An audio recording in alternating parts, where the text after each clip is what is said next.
This has been in the works, at least as an idea, for a couple years now. We've been working with the Friends of Washington's Crossing Park, and have gone back and forth with this idea, and it's morphed into this. We're in one of my favorite parts of the Independence Seaport Museum. I call it my favorite least hidden gem too, because as soon as you walk into the museum, it's right here. You know, sometimes you'll hear the sounds of the drills or the saws and see the kind of environment that it is. The Seaport Boat Shop. The history of the museum goes back to the early 80s and has sort of changed over the years. There was a time when it was very production driven. There was just a lot more interest in people having commissioned work done. And then in the more recent years, we've shifted to a little more educational, a little more interpretive. Michael Medea, Director of Education at the Independence Seaport Museum. I'm Dave Dorman, Director of the Seaport Boat Shop and Waterfront Operations here at Independence Seaport Museum.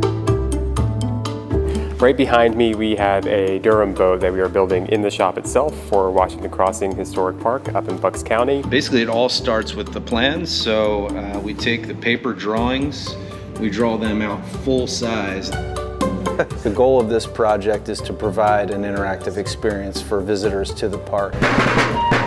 Part of their 250th celebration was to create a new walking path throughout the park. And this will be one of the many displays along that walking path. This one's being designed and built in mind with visitors being able to go into the boat itself and actually see what the scale is like and see what it might have felt like to be in something like a Durham boat.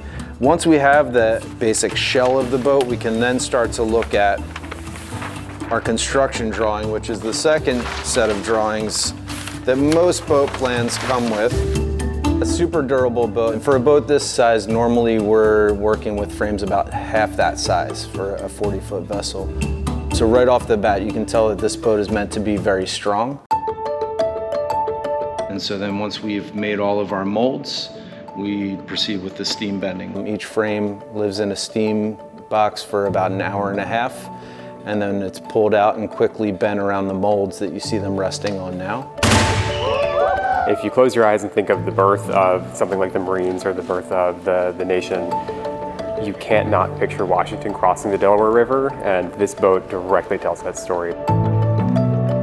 Being able to see the shop go through the steam bending process to make all of these, and seeing these processes really tell the story of, sure, that boat might be iconic, but somebody had to build that. The molds are assembled in their specific position along the strong back or the structure we're building the boat.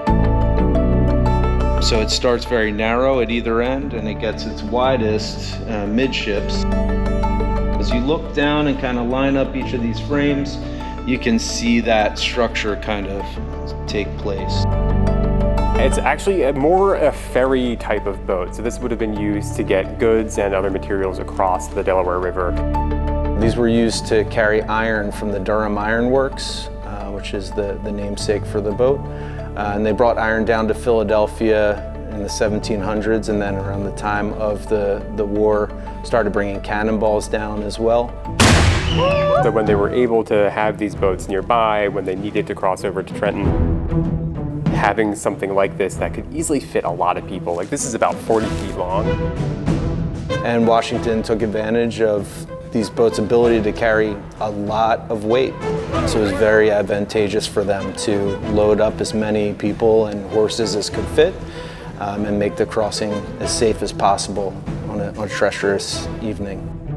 The events that unfolded were highly important. Things weren't going great for the colonial troops. Through a well-timed and tactical maneuver on Christmas night, provided a great surprise for the troops as they headed into Trenton. That's where the Marines aspect comes in, is that they were able to actually get across the river with all these goods, all these people, and all this extra military needs in mind. Basically caught the Hessians off guard and really changed the tide of the war, taking over Trenton again. the painting of Washington crossing the river was very much so after the war. So that one pulls in a bit more fantasy, I'll say. But the documents themselves and the historical pieces are all there for this vessel. It's a really special experience. You know, I think that anything in history, we can learn a lot from our past. Everything from the simple ways that things are put together, all the way up to the materials that were used. We try and force the compression as far into the frame as we can. You know, they don't make them like they used to. And I think that's true. I think that a lot more focus was on the quality. Sometimes that's not enough, and this is one of those cases. It's nice to work in an environment like this where we're afforded the time that it takes to make something of high quality with a great deal of craftsmanship.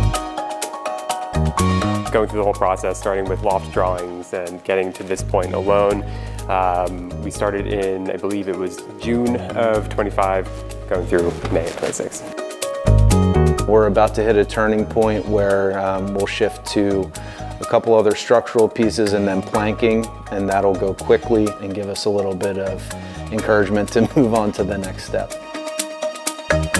You know, we get a lot of traffic down here. Absolutely do it. It's one of the friendliest kind of portions of the museum itself. It's nice when people come in and recognize that we do have something cool and something special down here.